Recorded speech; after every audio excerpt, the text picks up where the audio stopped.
we want to shift gears now to the more recent attempt on the life of former President Trump at his Palm Beach Golf Club this past Sunday. We want to bring in Florida Attorney General Ashley Moody.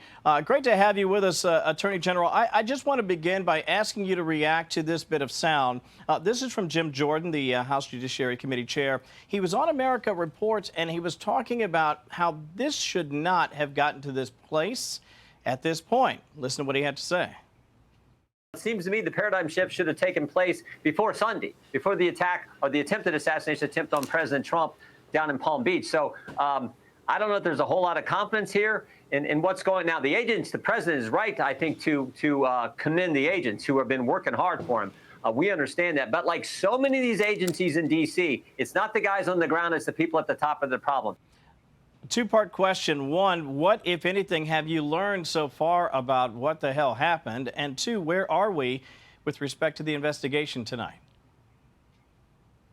Sure. I think that the comments by Jordan were spot on. You know, what is evident here, both on the first attempt and the second attempt, is, you know, this was more of a top-down organizational preparation and diligent follow-through at these events, where if that doesn't take place, the person you're protecting, your protectee, is going to be in danger. And the real question is, after that happened 2 months ago, how in the world was it able to get to a point where someone could lie in wait along a expected presidential route, get within a few hundred yards, a shot distance from a major presidential candidate? It's just unbelievable that this could happen 2 times in just as many months. Yeah. And I think you heard Governor DeSantis earlier express concerns that the federal government isn't being helpful or transparent.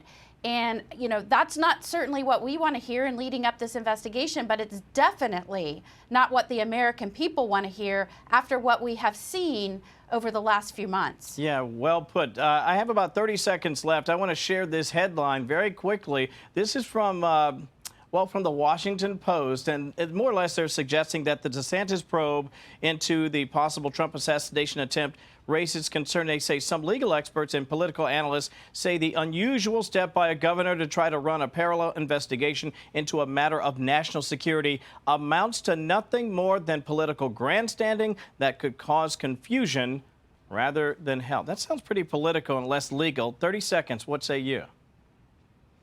Look, Governor DeSantis and I both were federal prosecutors in our prior lives. We have dual sovereignty with the federal government. It is very common to have dual-track investigations, and you would think that the federal agencies that are prosecuting Donald Trump right now and investigating him would want to mitigate public concern and have the state of Florida come in and work alongside them to assure the credibility and transparency of this process. It's fundamental that people have faith in this system, and we're here to do that. Keep the ball rolling. Ashley Moody, the Attorney General of the great state of Florida. Great to have you with us tonight. We certainly appreciate your time here and joining us on Fox News at Night. Have a great weekend. Hey, Sean Hannity here. Hey, click here to subscribe to Fox News YouTube page and catch our hottest interviews and most compelling analysis. You will not get it anywhere else.